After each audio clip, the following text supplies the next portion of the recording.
अस्सलाम वालेकुम, नमस्कार, सत श्री अकाल एंड गुड इवनिंग। मैं हूं आरज़ू काज़मी और आप देख रहे हैं पॉइंट ऑफ व्यू।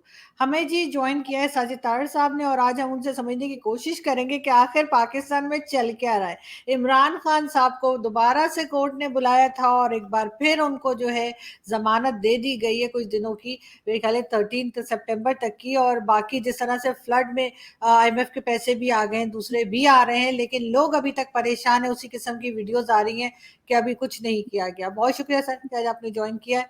क्या कहेंगे आप, क्या कुछ चल रहा है यहाँ पे? देखिए आरसू, एक तो क्योंकि मेरा खुद बैकग्राउंड लॉ का है, मैं किसी कोर्ट को तो क्रिटिसाइज नहीं करूंगा, लेकिन ये कि पाकिस्तान के लीगल सिस्टम पे मुझे बहुत ज्यादा तहफ्फुज़ात है। एक तो जो जजेस की अपॉइंटमेंट है वही कंट्रोवर्सल है। फिर मैं जिस तरह आपको बार बार हमेशा ये कहता हूं कि हर इदारा अपने अपने डोमेन को छोड़कर दूसरे मामलात में वो दखल अंदाजी कर रहा है मुसलसल, और यही अदलिया के हालात है। अब वो देखें, मैं अगर जाती तौर पूछे, मैं ना सिर्फ पाकिस्तानी अदालतों से, दुनिया भर की अदालतों के साथ मेरे इशू इस बात पे है कि इन्फ्लुएंस होता है जजेस के ऊपर, और वो मुख्तलिफ तरीके। अब देखें, पाकिस्तान में तो खासकर जो है अदलिया, मैं अदलिया इस पे क्या तनकीद करूंगा, वैसे ही आपका जो वो इंटरनेशनल लेवल पे जो इसका वो सर्वे करते हैं उसका आपका नंबर बहुत नीचे है। आपके मुकदमात जो हैं, गरीब आदमी के लिए 30-30 साल हैं, अमीरों के लिए सैटरडे वाले दिन भी अदालतें खुलती हैं, शाम को भी खुलती हैं। और जो रिसेंट हुआ है, जो ये वाकया उनके साथ, एक दो वाकयात हुए जिसमें खान साहब पेश हुए। मैं पहले पे भी मुझे तहफ़्फ़ुज़ात थे कि वो कहते हैं जी आपका, जिस तरह इसी तरह बच्चे को कहें भाई तुम्हारे पेपर में हम तुम्हें पास करना चाहते हैं, लेकिन इस तरह करो, जाओ घर में कोई नकल करके लाओ, कोई पेपर भर के तो लाओ, तुमने तो कोरा पेपर दे दिया, घर में कुछ लिख के लाओ और हम तुम्हें पास करना चाहते हैं। तुम हो तो फेल, लेकिन तुम्हें पास करना चाहते हैं, जाओ घर में दोबारा तैयारी करके लाओ। पहले तो वो हुआ, और दूसरे के अंदर भी इसी तरह का हुआ, क्योंकि उसकी वजह ये है कि इस वक्त अदारे डर रहे हैं। आपकी स्टेट जो है उसको यरगमाल बन चुकी है, ब्लैकमेल हो रही है स्टेट, और यरगमाल बन चुकी है। आए तब भी खतरनाक, ना आए तो उससे ज्यादा खतरनाक, ये आपके हालात है। अब आपके बचने के जो हालात हैं वो बहुत मुश्किल है, क्योंकि देखें बार बार आपको खुदा की तरफ से इशारे मिल रहे हैं। जिस वक्त सूबा सरहद ने लेटर लिखा है IMF को, आप उसमें से कौम उनकी उनकी नीयत को समझ नहीं सकी कि वो पावर के लिए, अपनी हुकूमत के लिए किस हद तक जा सकते हैं। पाकिस्तान बचे ना बचे, हुकूमत उनको चाहिए। तो ये बहुत खतरनाक ट्रेंड है, और बहुत खतरनाक रास्ते पे आप चल पड़े हैं पाकिस्तान में। और आपकी डायरेक्शन जो है वो बिल्कुल अफगानिस्तान है, आपकी डायरेक्शन और कुछ नहीं है। क्योंकि खान साहब ने अगले दिन फिर फरमाया है, बनी गाला में ISF के जलसे में खड़े होकर उन्होंने कहा कि बच्चों को मैं कह रहा हूं जाओ तबलीग करो। उन्होंने ये नहीं कहा कि कोई पढ़ो लिखो जाके, उन्होंने ये नहीं कहा कि कोई IT का पढ़ो, कोई मेडिकल पढ़ो, कोई इंजीनियरिंग करो, तुमने कौम बनानी है। और खास सब कौमें तालीम से बनती हैं, टेक्नोलॉजी से बनती हैं। आप क्या तबलीग इनको बता रहे हो भी, करो जाके। किस चीज की तबलीग? मुसलमानों को दोबारा मुसलमान करना चाहते हैं आप? तबलीग करनी तो चाइना भेजो ना इनको, फिर पता चले इनको किसी ऐसे कंट्री में भेजो जहां लोगों को मुसलमान करें। और मुसलमान करना भी क्या होता है, किरदार से मुसलमान लोग होते हैं। इस तरह जाके तबलीग से नहीं, किरदार पहले ठीक करें अपने। तो उसमें एक तो अदालतों के मैं सिस्टम से पहले ही सेटिस्फाई नहीं, और मुझे कोई उम्मीद नहीं कि बिल्कुल इनके साथ कोई इंसाफ किया जाएगा। मुझे इस पर कोई उम्मीद नहीं है। उसकी वजह यह है कि पाकिस्तानी अदालतों की हिस्ट्री जो है वो बहुत अजीब किस्म की है। मैं उसके बारे में, और अनप्रिडिक्टेबल है, मैं उसके बारे में प्रिडिक्ट कुछ नहीं करना चाहता, क्योंकि उनका कोई पता नहीं है बिल्कुल भी। और लेकिन ये कि इस वक्त खान साहब जिनकी तहरीक का नाम ही इंसाफ है, वो इंसाफ उनको क्या मिलना है, वो इंसाफ में खुद बिलीव ही नहीं करते। वो इंसाफ में बिलीव करते तो वो अपोजिशन में बैठते, इंसाफ पे बिलीव करते तो अपनी असेंबलियां सूबा सरहद में तोड़ देते, अगर इतना एजिटेट करना था। दो सर अपने, सर उनके नुमाइंदे भी जो हैं, यानी उनकी पार्टी के जो लोग भी हैं, उनमें शंदाना गुलजार वगैरह कई जो इमरान खान की पार्टी में साथ हैं, वो इंटरनेशनल मीडिया को इंटरव्यू में कह रही हैं कि जी यहाँ पर करप्शन हो रही है। पैसे ना भेज नहीं हाँ। उसमें। आरजू, मैं एक और आपको मिसाल देने लगा हूं कि वो जावेद चौधरी साहब ने जिस तरह आर्टिकल में अपने वी लॉग में कहा था कि उनका अनुमान था कि पाकिस्तान टूट चुका है, दर हकीकत अगर देखा जाए तो जब सूबे ऑर्गेनाइजेशंस और दूसरे ममालिक के साथ रिलेशनशिप अपने बनाने शुरू कर दें तो वो जब फेडरेशन टूट जाती है तो मुल्क टूट जाते हैं। तो फेडरेशन तो तोड़ दी उन्होंने। अब देखें अगले दिन उन्होंने आपकी फेडरल गवर्नमेंट ने एक वो सैलाब से रिलेटेड एक वो अदारा बनाया है, उसके अंदर ना आजाद कश्मीर के चीफ मिनिस्टर आए, वजीर आजम आया, ना सूबा सरहद का चीफ मिनिस्टर आया, ना पंजाब का आया। तो आपने तो बिल्कुल, मेरा मकसद है कि आप आपने कहा था कि मुल्क के 3 टुकड़े, खास साहब आप बात के बड़े पक्के हैं, इसमें मैं मान गया हूं। आपके अंदर 2 खासियतें बहुत हैं, एक तो आप मौसम खुश हैं और दूसरा आप यूटर्न मारते हैं दिन में 4-4, लेकिन ये कि कुछ बातों पे आप इतने जिद्दी हैं और उसमें आपने फरमाया था कि मैं नहीं तो मुल्क के टुकड़े 3, आपने 3 तो कर दिए।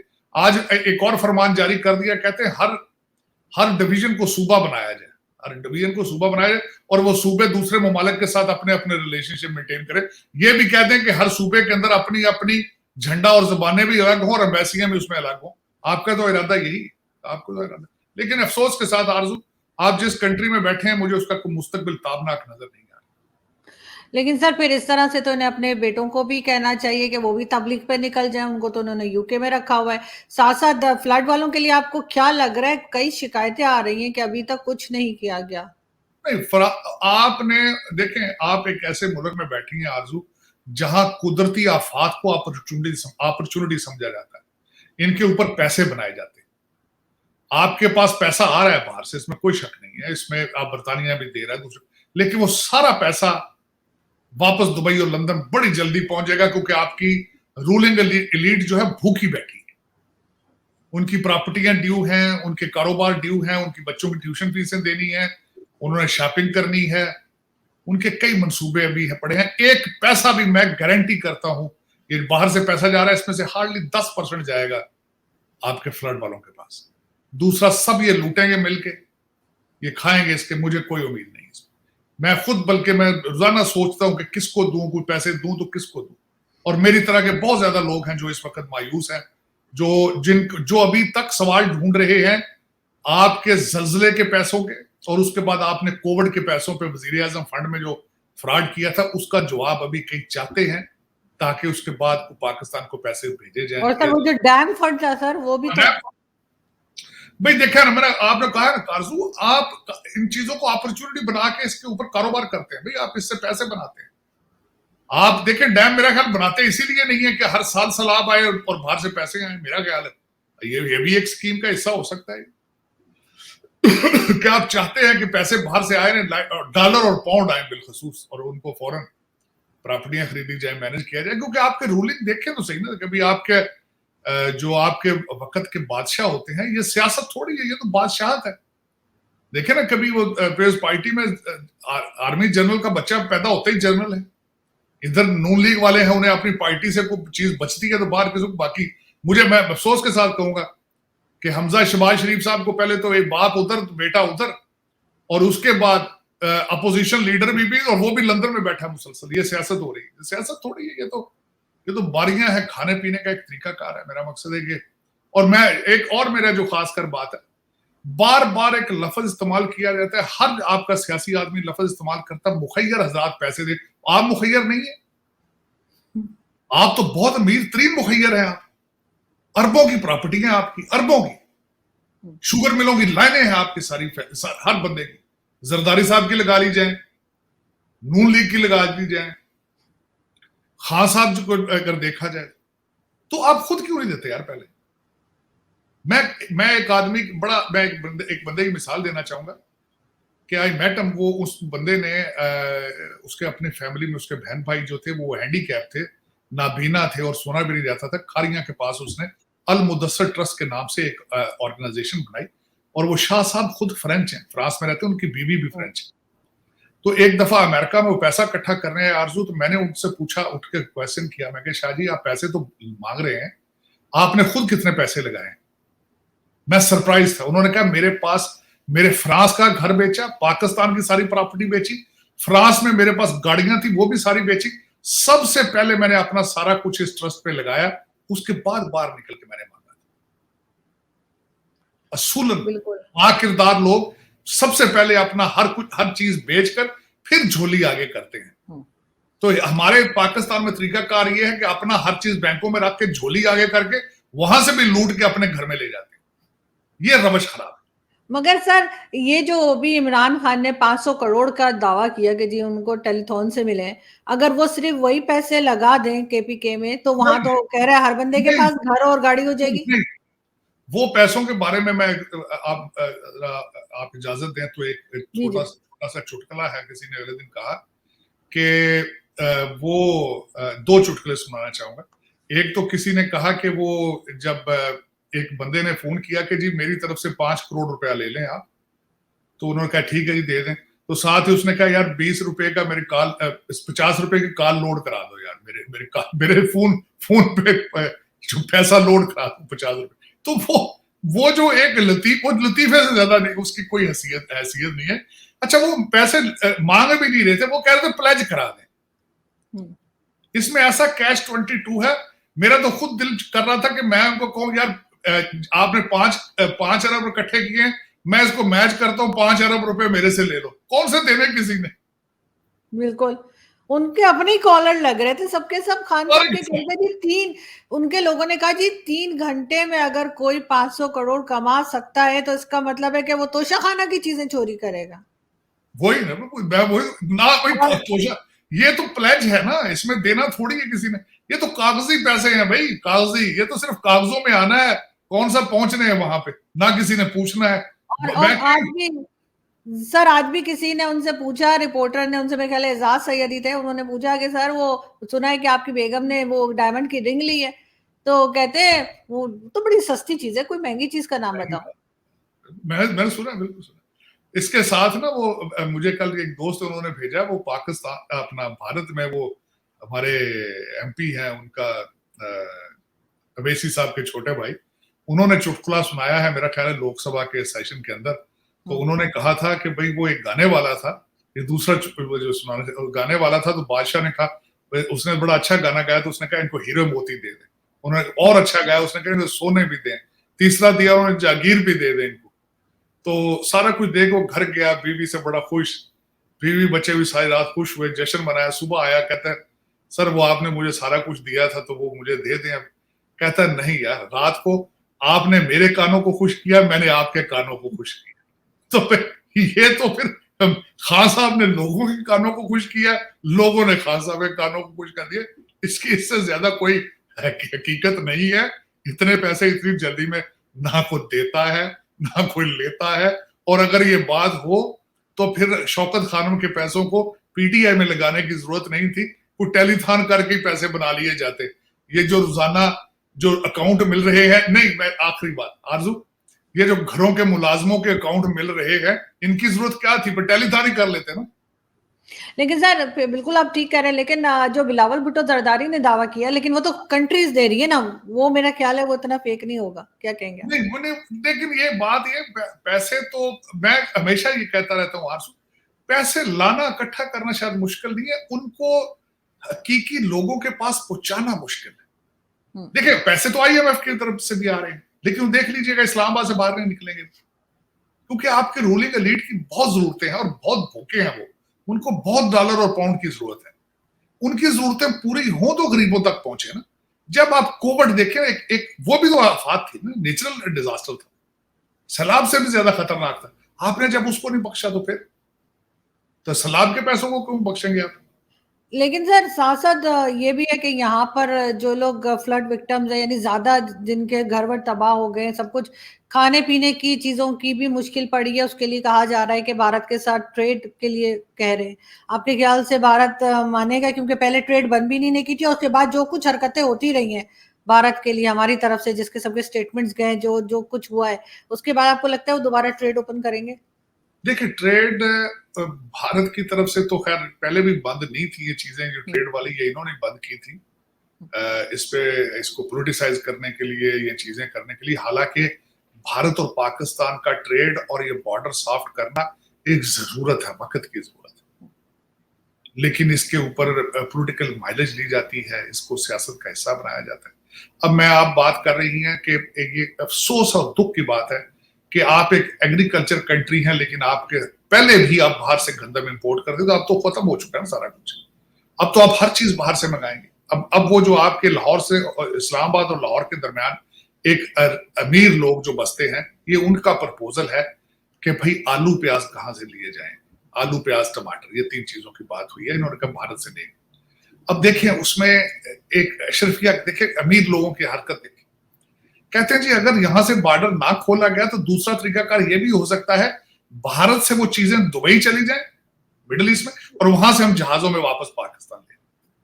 ये भी एक प्रपोजल है। अच्छा, ये तो और लंबा पड़ेगा सर, ये तो और खर्चा हो जाएगा। मैं वही, लेकिन मैंने आपको अगले दिन शायद अर्ज किया था कि आपके पाकिस्तान इस्लामाबाद में एक रोटी $2 की हो जाए तो किसी के माथे पे बल भी नहीं होगा, क्योंकि इतना पैसा करप्शन का यहां पड़ा है। लाहौर से इस्लामाबाद तक इतना करप्शन का पैसा है कि आप सोच नहीं सकते।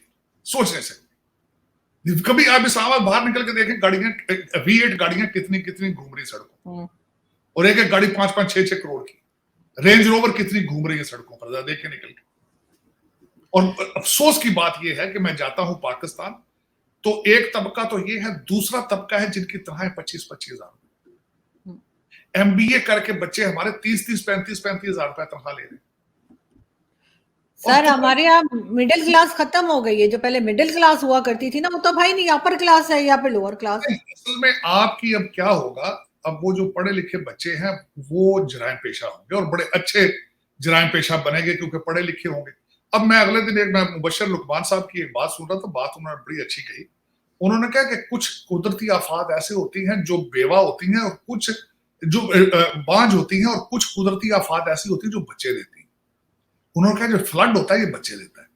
वो किस तरीके से, क्या फ्लड आया, इसके साथ बीमारियां, हैजा आएगा, इसके साथ मच्छर आएगा, डेंगू आ चुका है, इसके साथ आगे चल के क्या चीजें और मजीद आएंगी, इससे इन्फ्लेशन बढ़ेगा, इन्फ्लेशन के साथ स्मगलिंग शुरू होगी, स्मगलिंग के साथ जराइम बढ़ेंगे, लोग भूखे होंगे तो एक दूसरे के फाड़ेंगे कपड़े।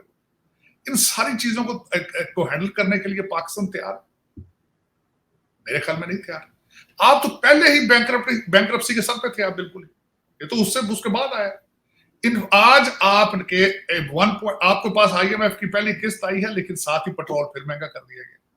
मैं यही कहने वाली थी आपसे कि पेट्रोल फिर महंगा हो गया, इसकी क्या वजह है? दुनिया में पेट्रोल नीचे जा रहा है, आपका पेट्रोल दूसरी तरफ पे जा रहा है। हम लोग क्या पेट्रोल पीना शुरू कर दिया, क्या हो गया? पता नहीं क्या बात है। मेरा ख्याल मैं तो समझता हूँ शायद इन्होंने पेट्रोल को भी स्मगल करना शुरू कर दिया।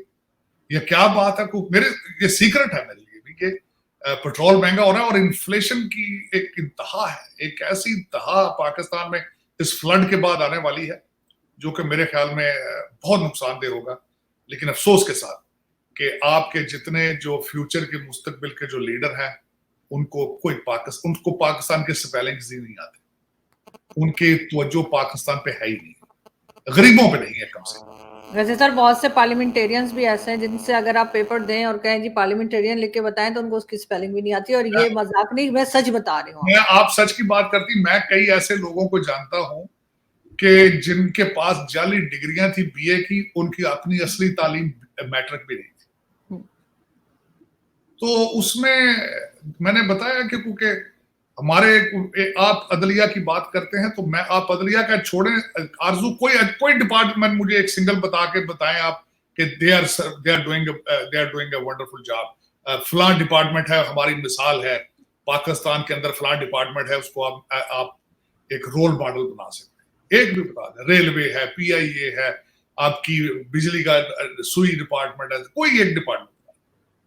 लेकिन सर आज करप्शन के साथ अब तो खैर मैं क्या कहां से शुरू करें, कहां खत्म करें, ये तो एक अजीब सा है। लेकिन इस सैलाब के बाद जो आप फेस करने वाली है, और सियासी, इस वक्त मैंने बताया था ना कि आपकी एक ऐसी पार्टी जो है जो ब्लैकमेल कर रही है स्टेट को, अगर वो हुकूमत में आ जाए तब भी खतरनाक है, बाहर रहे तो उससे भी ज्यादा खतरनाक है। आप एक ऐसी जगह पे फंस चुके हैं। लेकिन सर एक साहब मुझे आज मिले थे और उनसे मेरी बात हो रही थी, तो वो कह रहे थे कि ये IMF की जो किस्त वो आने के बाद, यानी IMF से जो लोन है वो मिलने के बाद जो गवर्नमेंट है वो कॉन्फिडेंट नजर आ रही है, शहबाज शरीफ वगैरह। आपको लग रहा है कि शहबाज शरीफ साहब कॉन्फिडेंट नजर आ रहे हैं? नहीं, कॉन्फिडेंट उन्होंने किस तरह हो जाना, क्योंकि उनकी तो बात मैंने आपको बताया कि आज उन्होंने सैलाब रिलेटेड एक ऑर्गेनाइजेशन बनाई है टू हैंडल फ्लड, और उसके अंदर ना प्राइम मिनिस्टर आजाद कश्मीर आया, ना पंजाब का वजीर आला आया, तो ना सूबा सरहद का आया वजीर आला। ये उनके हालात है। तो IMF के डॉलर क्या करेंगे, वो अपने महकमों के जरिए इधर उधर फ्रॉड करके लंदन या दुबई ले जाएंगे, और क्या होगा, सारे लूटेंगे, मजे करेंगे। पहले भी मैं बताता हूँ, पैसा लाना मुश्किल नहीं है, इन पैसों के जरिए गरीबों को रिलीफ दिलाना जो है वो एक टास्क है, और वो टास्क में हमारी हर गवर्नमेंट फेल हुई, हर गवर्नमेंट 74 साल से, आज से नहीं 74 साल से, 75 साल से इसमें, क्योंकि दर्द दिल कोई नहीं है, खौफ खुदा कोई नहीं। ये दो चीजों से, खौफ खुदा के बगैर आप इंसानियत को भूल जाते हैं, और इस वक्त आप खौफ खुदा, बाकी तो पता नहीं, इस्लामाबाद के अंदर जो लोग पाकिस्तान की किस्मत के फैसले करते हैं उनमें मेरे ख्याल में खौफ खुदा नहीं। नहीं, आप बिल्कुल ठीक कह रहे हैं सर, लेकिन साथ साथ यही है कि जो बेचारे यहाँ पे जिनका कोई कसूर नहीं है, आम पब्लिक जो है, चाहे वो खास तौर से बलूचिस्तान और सिंध की और KP के, जहाँ पे बहुत ज्यादा फ्लड है, वो तो बहुत ही खराब हालत में है, और इनको उसके लिए जरूर कुछ सोचना चाहिए। ये तक न्यूज आई थी कि गवर्नमेंट ने कहा था कि 25,000 दिए जाएंगे हर एक को जो विक्टिम्स है, और उनको 23,000 दिए जा रहे थे। अब 2,000 बीच में से कौन खा रहा था लोगों को, वो भी शर्म नहीं आती लोगों की। वो हिंदू बच्ची एक है, उसकी भी न्यूज आई है कि उसको रेप किया गया जब वो राशन लेने के लिए गई है। मतलब अजीब किस्म के लोग हैं, पूरी दुनिया हमारी तरफ देख रही है और हमें किसी किस्म की कोई शर्म नहीं आ रही। नहीं आरजू, वो तो चले, हिंदू एक बच्ची गई तो खबर बन गई है, यहाँ तो मुसलमान पाकिस्तानी सेफ नहीं है, यहाँ मुसलमान सेफ नहीं। यहाँ पे कौन सा, एक मेरा मकसद है, हम लोगों ने कोई ऐसा सेफ्टी वाले हालात है। मैं बहुत मायूस, बहुत मायूस, इसमें कोई शक नहीं है। और नो होप, कहते हैं ना कि there is no relief in sight, कोई नजर नहीं आ रहा। मेरी खुद की ख्वाहिश है कि मुझे बताया जाए, नहीं वो फला एक इंसान है वो पाकिस्तान को बचाएगा, नहीं वो फला एक ऑर्गेनाइजेशन है, इंस्टीट्यूशन है वो पाकिस्तान को बचाएगा। पहले फौज पे बड़ी तवज्जो होती थी, बड़ा मैं उस पर तहफुजात अपनी जगह पे, डिफरेंस ऑफ ओपिनियन अपनी जगह पे, लेकिन पाकिस्तान के फेडरेशन की अलामत थी वो रेस्क्यू करते थे पाकिस्तान के लिए। लेकिन अब पता नहीं, वो तो आजकल इमरान खान को बचाने में लगे में, वो तो ऐसा लग रहा है। नहीं, उनके हालात पड़े, उनके भी कोई हालात नहीं है। वो तो मेरे ख्याल में ही इज लार्जर देन, वो तो कहते हैं बचाने में किस तरह लगे में, वो जब उनको मुसलसल बोल बोल के कहते हैं खान साहब कि सिर्फ PTI बचा सकती पाकिस्तान को, फौज भी नहीं बचा सकती, वो तो खुद उनको अंडरमाइन करते हैं। सर फौज का एक हिस्सा तो साथ दे ही रहा है ना इमरान खान का। नहीं आरज़ू, ये गलत असेसमेंट है। उनको हर महकमे से अंदर सपोर्ट हासिल है, अदलिया से भी हासिल है, ना सिर्फ आप एस्टेब्लिशमेंट की बात करें, उनको हर इदारे के अंदर से सपोर्ट हासिल है। वरना सर तलाल चौधरी और कई दूसरे PMLN और पीपल्स पार्टी के, जिनको 5-5 साल के लिए, कई लोग ऐसे हैं जिनको उन्होंने कर दिया था, वो चीख रहे हैं बाहर बैठ के, भाई हमारे साथ हमारा क्या कसूर था। वो बार बार कहते हैं कि हमारे साथ सुतेले बच्चों का जैसा सलूक क्यों किया जा रहा है, पाकिस्तान के अंदर इंसाफ के स्टैंडर्ड, दोहरा स्टैंडर्ड क्यों है, चीख रहे हैं। वो हर चैनल पे बात तलाल ने की, बल्कि उसने तो बड़ा खास एक प्रोग्राम, उसने एक बड़ी न्यूज की है कि जो साकिब निसार साहब थे, उन्होंने मैसेज किया था उसको भी, आप मरियम नवाज और नवाज शरीफ के खिलाफ बयान दो तो मैं तुम्हें छोड़ दूंगा। तो ये तो सारा कुछ, वो मेरा मकसद है, वही तो मैं कह रहा हूं कि अदलिया का कहां से शुरू करें, कहां से खत्म करें। वो जो मुझे ये देखे ना, वो हमारे इफ्तिखार चौधरी साहब थे, बलोचिस्तान से आए थे पंजाबी, वो थे फैसलाबाद के, वो अपॉइंटमेंटें देखे ना जजों की किस तरह होती। बिल्कुल वही सर, यहाँ भी लगता है पर्ची चलती है। वही तो मैं कह रहा हूँ। और उसमें आगे देखें कि जो कल उन्होंने अपना फवाद चौधरी साहब ने जो स्टेटमेंट छोड़ी, इतनी बड़ी स्टेटमेंट, उन्होंने कहा ये अरसलान चौधरी का पार्टनर है, जो वकील है इनका इमरान खान का। कितनी बड़ी एलिगेशन है। मेरे अदलिया के चेहरा उन्होंने सारे हर चीज खोल के रख दी सामने। उनका इस्लाम चौधरी का पार्टनर था ये अहमद खान, अंदाजा लगाया। सर क्या कर सकते हैं, लेकिन कम से कम ये हुआ है कि इनको कुछ फंड्स आए, शायद थोड़ा सा इनको शर्म भी आ जाए और ये लोगों के ऊपर लगाए वो पैसा जो आया है। वो जो पहले कहा जाता था ना, खाता है तो लगाता भी, तो ये खा रहे मगर लगाए भी थोड़ा सा। मैं वैसे जाती तौर पे मैं बहुत बड़ा क्रिटिक था उस नारे का, लेकिन आज वो नारा अच्छा लगना शुरू हो। बिल्कुल, मुझे भी ऐसे ही लगता है। यकीन करें, आज मैं कहता हूं ठीक है यार, खाता था, कुछ लगाता था, अब तो सिर्फ खाते हैं ना, अब तो भाग रहे हैं ले लेके। अब तो डॉलर और रुपया और हर चीज लूट के भाग रहे हैं। अब तो जिसके हाथ जो आता है ना वो कहते हैं लेके भाग रहा है, इस वक्त ये हालत है। तो वो बिल्कुल अब वो अच्छे लगने शुरू हो चुके हैं कि चले यार खाते थे कुछ लगाते थे। मैं बहुत बड़ा क्रिटिक था उस नारे का कि देखें जी हमारा तो नारा ये है कि खाता है तो लगाता है, कि हम एडमिट कर रहे हैं कि खाता है। अब तो डाके, अभी अब तो डाके, अब तो इस वक्त लूट रहे हैं ना, पाकिस्तान के कपड़े उतार रहे हैं इस वक्त, और मान भी नहीं रहे। इमरान खान जैसे लोग और दूसरे लोग जो है वो मान भी नहीं रहे। आरज़ू, मैं एक यहाँ पे एक लीडर का बहुत बड़ा सपोर्टर अमेरिका में, डोनाल्ड ट्रंप साहब ने एक दफा कहा था अपनी कैंपेन में कि मैं नीचे निकल के 2 लोगों को गली में गोली मार दूं फिर भी मेरी रेटिंग को फर्क नहीं पड़ेगा। अब मुझे ये बताएं कि आपके शौकत तरीन साहब की वीडियो आई, कोई फर्क पड़ा? कोई फर्क नहीं। आज कोई बड़ी से बड़ी वीडियो निकल के आ जाए, वो तो ऑडियो थी ना, वीडियो निकल के आ जाए, हमारे लोग आपका एक तबका कहेगा नहीं जी नहीं ये जाली है, ये खान साहब ऐसी बात कर रहे हैं। सर ये भी तो कहा गया कि जी क्योंकि इमरान खान पॉपुलर बहुत हैं इसलिए उनके खिलाफ फैसला नहीं आ सकता। तो उस पर किसी ने बड़ा अच्छा ट्विटर के ऊपर किसी ने लिखा था कि अगर पॉपुलैरिटी कोई देखा जाए तो शाहरुख खान कहीं ज्यादा मशहूर हैं, उनके कहीं ज्यादा फॉलोअर्स हैं ट्विटर के ऊपर, लेकिन जब उनके बेटे के ऊपर इल्जाम लगा तो वो कई महीने जेल भी रहा है। और इमरान खान को इसका मतलब है कि इंडिया की अदालतें हमारी अदालतों से बेहतर है। नहीं, इंडिया की अदालतें मच बेटर है उनकी। सिर्फ इंडिया की आप अदालतों की बात करें, उनके इंस्टीट्यूशन तो बहुत स्ट्रॉन्ग है, उनके इंस्टीट्यूशन तो बहुत, उनकी डेमोक्रेसी जमहूरियत को देखें आप। मुझे सिर्फ एक चीज, मुझे एक मिसाल दे दें कि किस तरीके से आम पार्टी पंजाब में आके इलेक्शन जीत गई, तो आप उनकी जमहूरियत को भी मानेंगे, उनकी जमहूरियत भी आपसे अच्छी। वहां पे वोट ऑफ नो कॉन्फिडेंस होता है, जो भी लूजर होता है वो कभी टुकड़े करने की बात करता है। उसने कभी भारत को आग लगाने की कोशिश की, ऐलान किया कभी? यहां पे जिस रवाज ही नहीं है, बुर्दबारी का, सबर का, करैक्टर का, शराफत का रवाज ही नहीं है।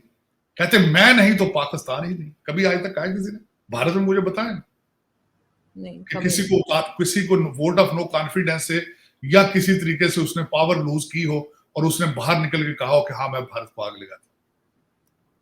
तो ये असल में हकीकत ये है कि मैंने आपको बताया कि मैं आरज़ू वेरी डिसअपॉइंटेड और खासकर इस वक्त आप ऐसे आपकी कौम की स्टेट ऑफ माइंड ऐसी है कि आप उनको जो मर्जी आगे रखें वो कहते हैं नहीं। अगले दिन वो खातून है अफजाबाद की, उन्होंने किस तरीके से कहा है, उन्होंने कहा आग लगा देंगे पाकिस्तान को, हमारा खान नहीं तो पाकिस्तान भी नहीं, कहा है उन्होंने, टीवी पे आया, बिल्कुल मैंने भी देखा है, उन्होंने कहा आग लगा देंगे। तो मेरा किसी किस्म के लोग इमरान खान ने निकाले हैं। तो मैं तो इस पे अल्लाह ताला हदायत दे इनको। और मैं देखें मैं इनके लिए नहीं, पाकिस्तान के लिए दुआ है कि पाकिस्तान के लिए बेहतरी हो जो कुछ भी है। लेकिन ये कि जिस शिकंजे में आप फंस चुके हैं उसमें से निकलने की भी नजर नहीं आ रही। आप जिस तरीके से कहते हैं ना स्टेट ऑफ माइंड कौम का बन चुका है, वो बेहतरी की तरफ नहीं है। काश पाकिस्तान का कोई ऐसा लीडर होता जो ISF, जो आपके इंसाफ स्टूडेंट फेडरेशन को ये कहता कि बच्चों तालीम पे तवज्जो दो, जाके उनको कहता है टेक्नोलॉजी पे तवज्जो दो, पाकिस्तान की तरक्की की तरफ तवज्जो दो। काश कोई ऐसा लीडर उनके पास होता। लेकिन उनको कहा गया कि घर घर जाओ, तबलीग करो, आग लगा, अमेरिका के खिलाफ निकलो, हकीकी आजादी। बस मैं अब इस पे इससे ज्यादा क्या कहूं। नहीं, बहुत अफसोस की बात है कि ऐसा सब कुछ पाकिस्तान में कहा गया और इजाजत दी गई और उसके बाद भी किसी किस्म की अभी तक सजा नहीं दी गई है। लेकिन हम फिर भी दुआ करते हैं कि कुछ किसी को अक्ल आए और कम से कम इस तरह के लोगों के ऊपर थोड़ी सी रोक लगाई जाए। बहुत शुक्रिया सर कि आज आपने ज्वाइन किया। Thank you so much. Thank you sir.